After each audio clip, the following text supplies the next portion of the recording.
नमो नमः। मैं मदन मोहन शर्मा संस्कृत संस्कृति संवर्धन संस्थान जयपुर की ओर से आप सभी का हार्दिक अभिनंदन करता हूँ। आज हम महर्षि पाणिनि के द्वारा रचित व्याकरण शास्त्र में प्रवेश करने हेतु श्रीमद् विद्वद्वर वरदराज आचार्य प्रणीत लघु सिद्धांत कौमुदी के संज्ञा प्रकरण का अध्ययन करेंगे। सबसे पहले हम माता सरस्वती की आराधना करते हैं। उसके बाद हम अध्ययन प्रारंभ करेंगे। शुक्लां ब्रह्म विचार सार परमां माद्यां जगद्व्यापिनीं वीणा पुस्तकधारिणीं अभयदां जाड्यान्धकारापहां हस्ते स्फाटिकमालिकां विदधतीं पद्मासने संस्थितां वन्दे तां परमेश्वरीं भगवतीं बुद्धिप्रदां शारदाम्। गुरुर्ब्रह्मा गुरुर्विष्णु गुरुर्देवो महेश्वरः गुरुः साक्षात् परं ब्रह्म तस्मै श्री गुरवे नमः। श्रीवादरायणमठाधिपतिं प्रपूर्णा वास्तव्यमाप्तवचनं बुधवृन्दवन्द्यं हृष्टाननं सकलशास्त्रकुशाग्रबुद्धिं ध्यायामि मे गुरुवरं बदरीप्रसादम्। नत्वा सरस्वतीं देवीं शुद्धां गुण्यां करोम्यहं पाणिनीयप्रवेशाय लघुसिद्धान्तकौमुदीम्। सबसे पहले हम इसका अन्वय करते हैं कि अहम वरदराज आचार्य है शुद्धाम दोष रहिताम गुण्याम प्रशस्त गुणयुक्ताम सरस्वतीं देवीं वाग्देवतां नत्वा अर्थात नमस्कृत्य पाणिनीय प्रवेशाय बालानां पाणिनीय व्याकरण शास्त्रे प्रवेशार्थं लघ्वी चासौ सिद्धांत कौमुदी तां लघु सिद्धांत कौमुदीं करोमि। अर्थात इसका जो हिंदी अर्थ है, अर्थात मैं वरदराज आचार्य शुद्ध और उत्तम गुण वाली सरस्वती देवी को प्रणाम करके पाणिनि मुनि के बनाए हुए व्याकरण शास्त्र में व्याकरण जिज्ञासु छात्रों के लिए प्रवेश के लिए लघु सिद्धांत कौमुदी बनाता हूँ।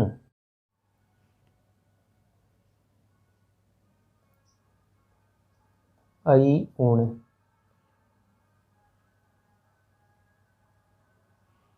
ऋल ऋक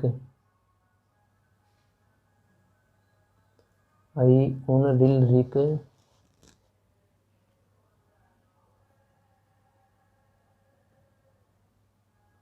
ए ओंग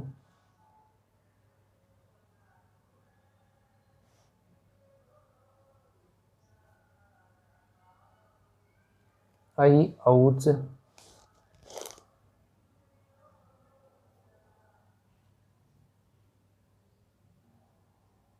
हयवरट रण ञ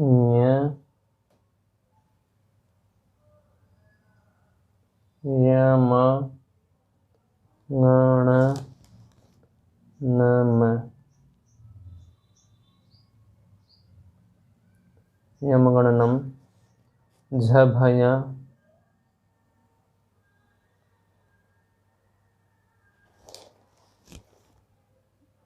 झभय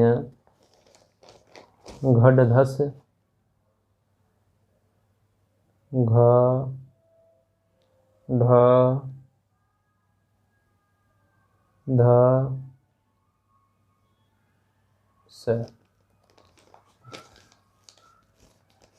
जब गड 10,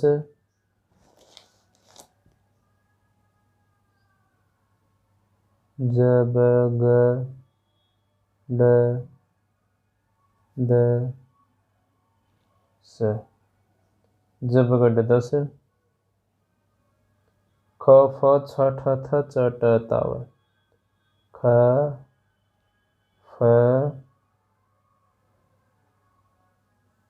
फ छ ठ थ च ट त व। क प य क प य।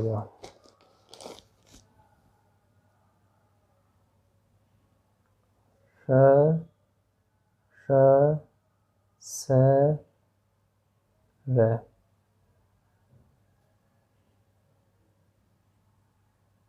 हल। इति माहेश्वराणि सूत्राणि। सूत्राणि अनादिसंज्ञार्थानि येषाम् अन्त्या इतः हकाराद्युष्वकारः उच्चारणार्थः लण् मध्ये त्वित्संज्ञकः।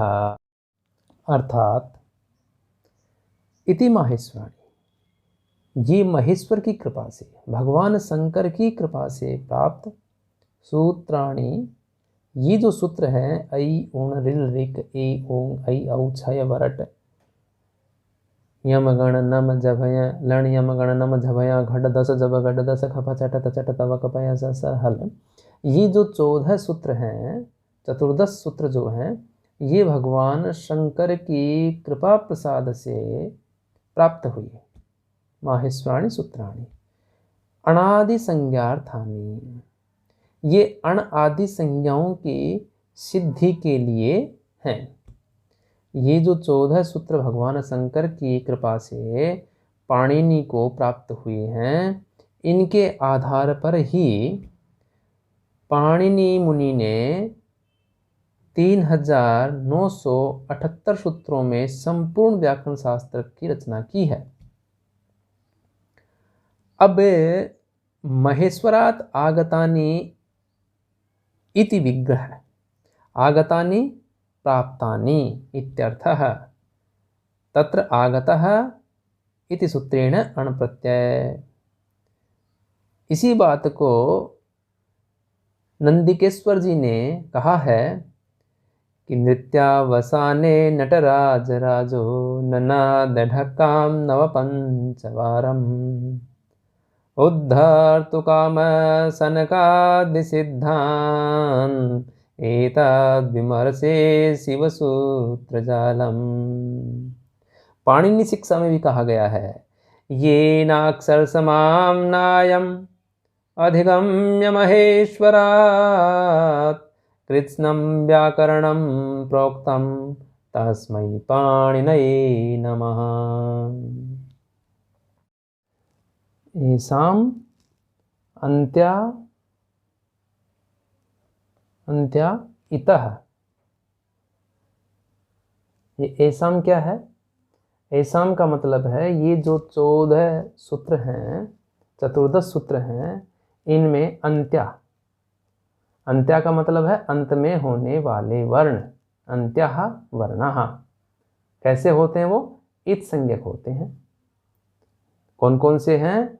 जैसे आई उण के अंदर न है, रिल रिक के अंदर क है, ए ओंग के अंदर न है, आई औच में च, हय वरट में ट, लण में न, य म ङ ण न म, झ भ य में य, झ भ य, घ ढ ध स में स, और ज ब ग ड द स ख फ छ ठ थ च ट त व क प य। ये जो 14 वर्ण हैं अंतिम अंत्या इतः, ये इत संज्ञक होंगे। इसके बाद में आता है कि हकारादिषु अकारः, हकारादिषु अकारः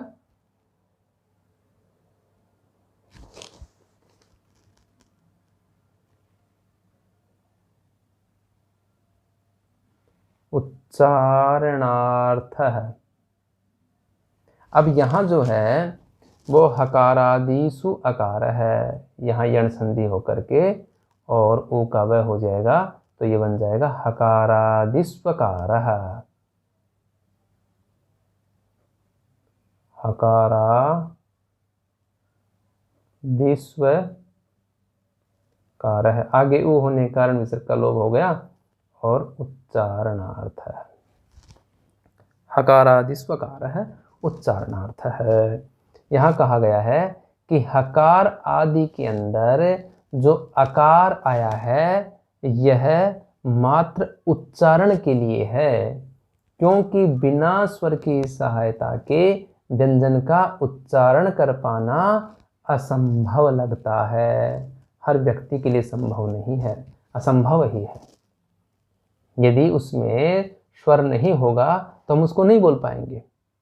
इसलिए हकारादिषु अकार उच्चारणार्थ है। जैसे यहाँ है हय वरट में, इसमें जो है में ए है, य में ए है, व में ए है, र में ए है, ये सब के सब किसके लिए हैं? उच्चारणार्थ, उच्चारणार्थ है। आगे कहा है कि लण मध्ये त्वित संज्ञकः। आगे कहा है कि लण मध्ये तु इत संज्ञकः है, लेकिन इनमें जो लण सूत्र है इसके अंदर जो अकार है वो उच्चारणार्थ नहीं है। वो क्या है? वो इत संज्ञक है। अब इत संज्ञक का क्या फल होगा ये आगे बताएंगे आप। लण मध्ये त्वित संज्ञक है, अर्थात लण जो सूत्र है इसमें जो अकार है वो उच्चारणार्थ नहीं है, अपितु इत संज्ञक है। इसीलिए कहा है कि लण मध्ये त्वित संज्ञक है। लकारोत्तरवर्ती जो अकार है वो इत संज्ञक ही होगा यहाँ। अब आगे सूत्र आता है हलन्त्यम।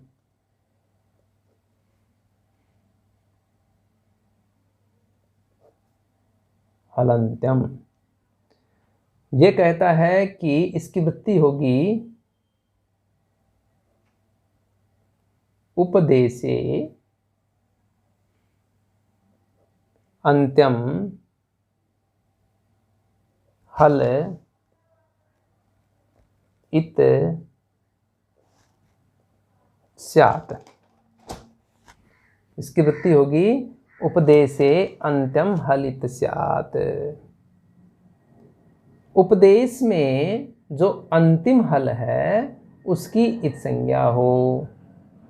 उपदेश में जो अंतिम हल है, अंतिम हल इत संज्ञक होता है। अब प्रश्न ये आया यहाँ कि उपदेश क्या है। भाई इन्होंने कहा कि हलन्त्यम उपदेशे अन्त्यम हलित स्यात्। अब सबसे पहले जब तक हम उपदेश नहीं समझेंगे तो आगे क्या बात करेंगे? तो उपदेश किसको कहेंगे? तो उपदेश के लिए कहा है इन्होंने लघु सिद्धांत कौमुदी में कहा है कि उपदेशः आद्योच्चारणम।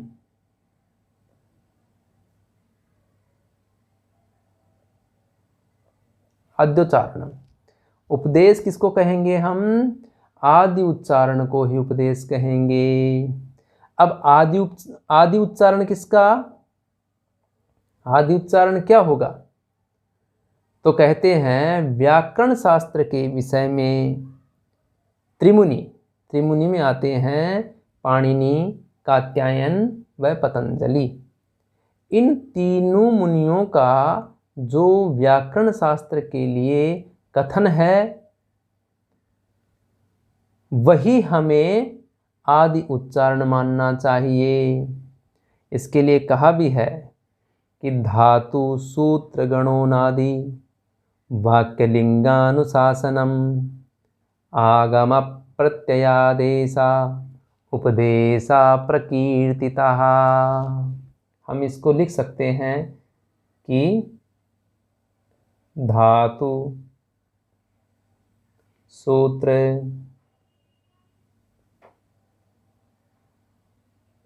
गणों आदि वाक्यलिंगानुशासनम। वाक्य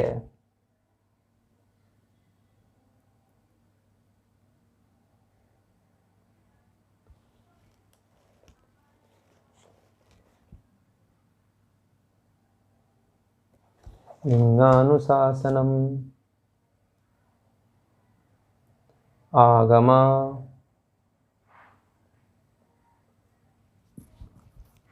प्रत्ययादेशा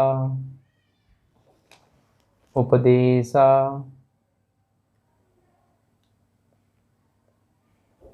प्रकीर्तिता।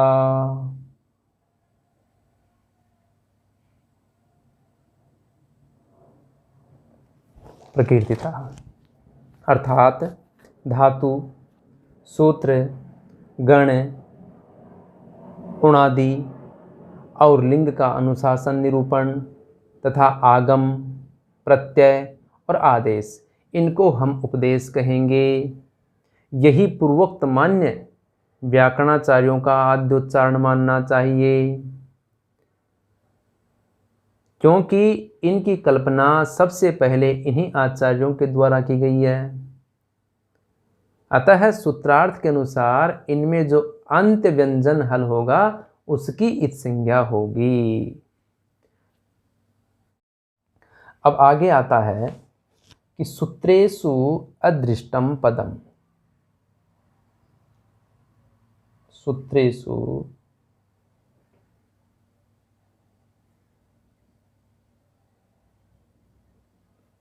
अदृष्टम पदम। सूत्रेषु अदृष्टम पदम सूत्रांतराद।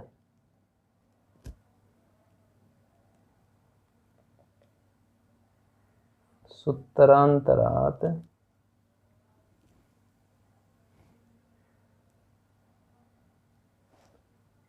अनुवर्तनीयम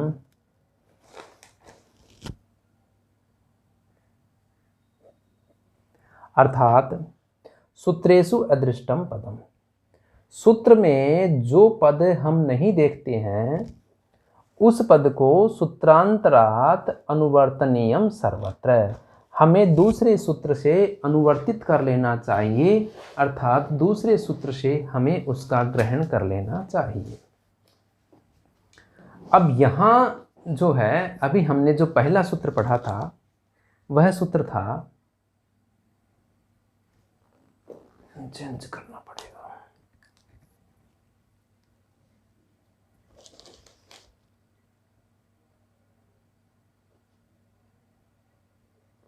हलंत्यम, ये सूत्र था अभी जो हम पढ़ रहे थे। इसमें देखिए, एक है हल और दूसरा है अंत्यम। जब हमने सूत्र का अर्थ किया तो हमने किया था इसका कि उपदेशे अंत्यम हल इत स्यात्। अब भाई ये तो समझ में आ रहा है कि हल तो इसमें है और अंत्यम भी है, तो ये उपदेशे और इत ये कहाँ से आ गया? क्या आपने अपने हिसाब से जोड़ लिया? नहीं, हमने अपने हिसाब से अपने अनुसार इसमें कुछ भी ऐड नहीं किया है, कुछ भी नहीं जोड़ा है। तो फिर ये आया कहाँ से?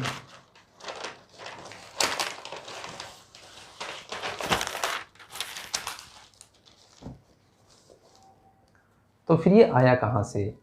इसके लिए हम देखते हैं कि हलंत्यम जो सूत्र है, अभी कहा ना कि उपदेशे अंत्यम हलित स्यात् उपदेशाद्योच्चारणम सूत्रेषु अदृष्टम पदम सूत्रांतराद अनुवर्तनीयम। सूत्र में जो पद नहीं देखा गया है वो दूसरे सूत्र से ग्रहण करना है जितनी उसकी अपेक्षा होती है। तो हलंत्यम के अंदर 2 पद हैं और इस हलंत्यम जो सूत्र है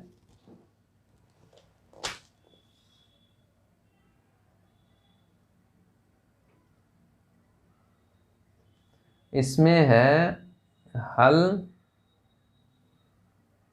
और अंत्यम, ये 2 पद हुए।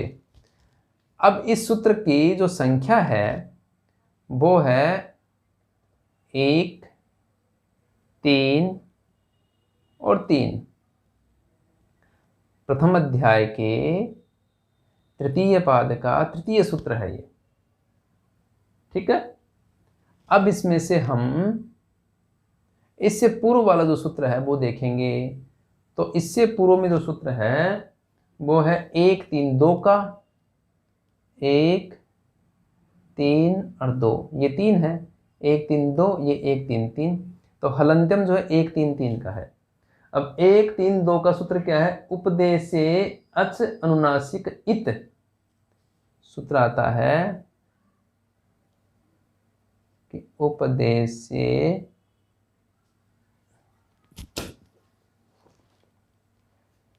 अच च का हो गया जय, तो अज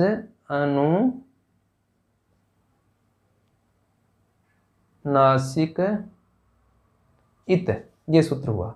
यह है 1, 3, 2 का। अब 1, 3, 2 के बाद जस्ट है हलंत्यम 1, 3, 3। तो इसमें से हल और अंत्यम तो ये था, इसमें से हमने उपदेशे ले लिया। तो उपदेशे और अंत्यम और हल और ये इत ले लिया यहाँ से। तो ये इसकी वृत्ति पूरी हो गई। उपदेशे अंत्यम हल इत स्यात्।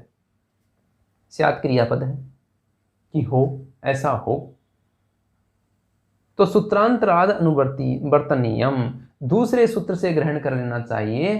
तो हमने यहाँ इस सूत्र से हलंत्यम के अंदर हल और अंत्यम तो इसके पद हैं और इसमें से 2 पद वहां से ले लिया। अब ऐसा क्यों किया गया? क्योंकि यदि हम बार बार उसको लिखते रहेंगे तो व्याकरण का एक प्रयोजन है लघुता, वो प्रयोजन हमारा सिद्ध नहीं होगा यहाँ। क्योंकि व्याकरण शास्त्र के अंदर कहा गया है कि अर्धमात्रा लाघवेन पुत्रोत्सवम मन्यन्ते वैयाकरणाः। यदि आधी मात्रा का भी उनको कहीं लघुता प्राप्त होती है तो वो पुत्रोत्सव के समान उसको मानते हैं, अर्थात इतने आह्लादित होते हैं।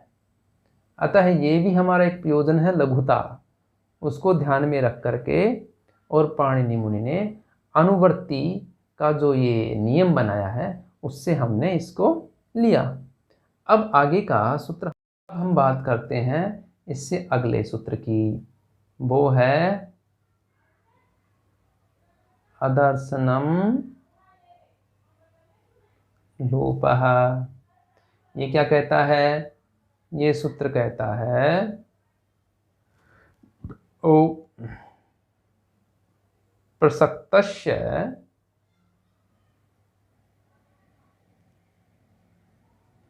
अदर्शनम लोपसंज्ञम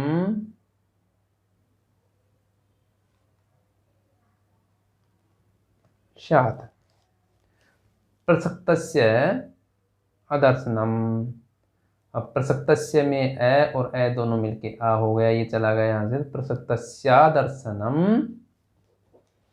लोपसंज्ञम दर्शनम, और ये हो गया लोपसंज्ञम और स्यात् क्रियापद है ही हो। अब प्रसक्त का क्या अर्थ है यहाँ? प्रसक्तस्य, तो इसका अर्थ है प्राप्त होने पर भी, प्राप्त का अदर्शनम नहीं सुना जाना, नहीं दिखाई देना, तो प्रसक्तस्य अदर्शनम, प्राप्त का नहीं सुना जाना जो है वो लोप संज्ञा वाला हो, अर्थात शास्त्र द्वारा जिसका श्रवण प्राप्त है उसके श्रवण न होने को लोप कहते हैं। अदर्शनम लोपः। इसके आगे सूत्र आता है तस्य लोपः। तस्य लोपः, इसकी वृत्ति है तस्य इतः लोपः स्यात्। तस्य इतः लोपः स्यात् जब मिला दिया ए और ई का ए हुआ तो तस्य, और यहाँ जो विसर्ग है इसका उ होकर के ओ हो जाएगा, तो तस्य तो लोपः स्यात्। उस, तस्य उस, इतः इत संज्ञक का लोपः स्यात्, लोप हो, अर्थात हलन्त्यम उपदेशे अजुन्नासिक इत इत्यादि सूत्रों से जिसकी इत संज्ञा होती है उसका लोप होता है। तात्पर्य इसका यह है कि इत संज्ञा का फल लोप है, अतएव इत संज्ञक वर्ण का श्रवण उच्चारण नहीं होता, श्रवण उच्चारण इसमें नहीं होगा। जैसे हम प्रत्याहार बनाएंगे तो उसमें आएगा ये चीज। आगे बताया है इसमें से कि अणादयो अणाद्यर्थः, अणादयो अणाद्यर्थः, ये जो अ ई ऊ न इसमें अण आया तो ये अणादि जो है, अणादयो, अणादयो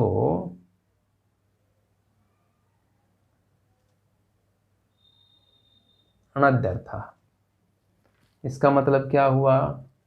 आई ऊण 14 सूत्र के अंदर प्रथम सूत्र था अ ई ऊण, तो यहाँ अण जो अंतिम वर्ण है इत्यादि 14 सूत्रों में अंत्य जो अण आदि इत संज्ञक वर्ण है वो अणादि हुआ। तो ये अणादि प्रत्याहारों की सिद्धि के लिए होंगे। तो अणादयो अणाद्यर्थः, ये जो अणादि, जैसे हम ये हुआ ए ई ऊ न, ये लिखा हमने, तो ये जो अण है अणादयो, ये जो अण है इसका फल क्या है? इसका इत संज्ञा करेंगे हम। तो ये कह रहा है ये फिर बनाया क्यों जब इत संज्ञा नहीं? तो कह रहा है इसका फल ये है कि जब हम अण प्रत्याहार बनाएंगे तो अण प्रत्याहार बनाएंगे तो यहां जो ये अण ऐसे लेके अण तक, ये अणादयो अणाद्यर्थः, ये इनकी सिद्धि के लिए, इनकी सिद्धि के लिए प्रत्याहार के निमित्त, और ये इसकी यहां इत संज्ञा होगी। फिर चतुर्थ सूत्र आता है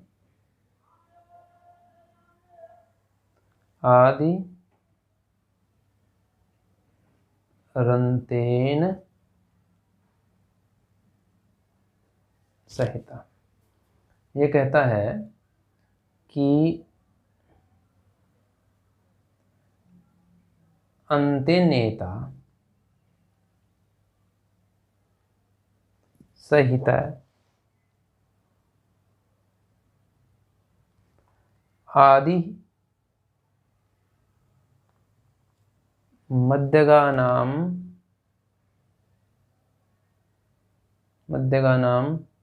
अंतेनेता संहिता आदि मध्यगानाम स्वस्य च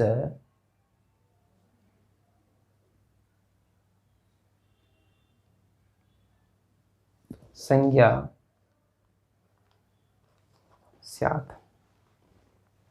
जब इसका अर्थ करेंगे तो कह रहे हैं कि अंतेनेता, अंतेन इता, अंतेन इता, यहाँ तृतीय विभक्ति है अंतेन, अंत्य जो इत संज्ञक है, अंतेन इता, यहां भी तृतीया है।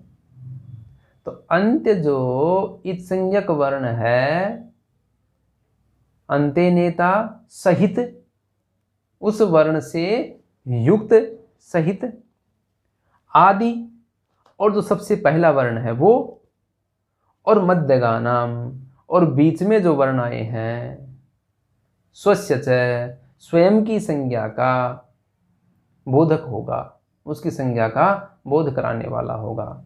यथा अण,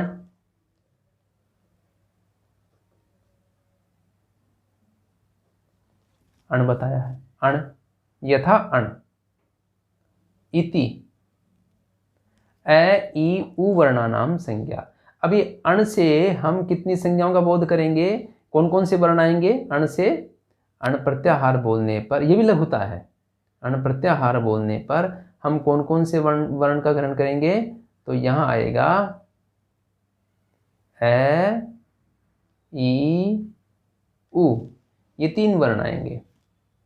तो अंते नेता सहित है, अंत में था अण, इसके सहित आदि और मध्यगानाम वर्णानाम, और स्वस्य, और अपनी पूरी इसकी संज्ञा, स्वस्य च वर्ण संज्ञा स्यात्, स्वस्य संज्ञा स्यात्। इसी प्रकार से हमें और भी उदाहरण समझने चाहिए, जैसे अच, अल, हल इत्यादि है। ये इत्यादि जो प्रत्याहार है वो हमें इससे समझने चाहिए। जैसे अच है तो अच के अंदर भी ए ई उ, ए ई उ, अण, तो इत संज्ञा हो गई तो वो चला गया आई उण। फिर रील, रिल रिक, अब कै की भी इत संज्ञा हो गई, चला गया आई उण रिल रिक। ए ओंग, तो ए और ओ, ङै की इत संज्ञा हो गई, चला गया। और आई औच, आई औ, चै की भी इत संज्ञा हो गई। अब यहां जो है हमने अच बोला, तो ऐसे प्रारंभ करेंगे, जहां च होगा वहां तक हम जाएंगे। जो 14 सूत्र हैं उनमें प्रत्येक सूत्र का अंतिम वर्ण इत संज्ञ होगा, वो चला जाएगा। जो शेष बच गया ए ई उ रील री ए ओ आई औ, ये जो 9 वर्ण हुए, 1 2 3 4 5 6 7 8 9, ये जो 9 वर्ण है ये अच संज्ञा के बोधक होंगे, अच संज्ञा के बोधक होंगे। अच संज्ञा, अच जब बोलेंगे तो ये सारे वर्ण एक साथ आ जाएंगे, यही प्रत्याहार है। और यही इसकी लघुता है कि खाली ए और च लिख करके हम 9 वर्णों का इसके अंदर समावेश कर देते हैं। इसी प्रकार से यदि हल प्रत्याहार बनाएंगे हम, तो हल प्रत्याहार के अंदर है या व र ट यहां से चलेंगे और हल तक चले जाएंगे 14वें सूत्र के एंड तक, तो बन जाएगा हल प्रत्याहार। उसमें सारी व्यंजन आ जाएंगे, अच में सारी आ गए। हल प्रत्याहार बनाएंगे, ये आई उण से यहां से प्रारंभ होगा, हल तक जाएगा। तो इस तरीके से हमें प्रत्याहार भी समझने चाहिए।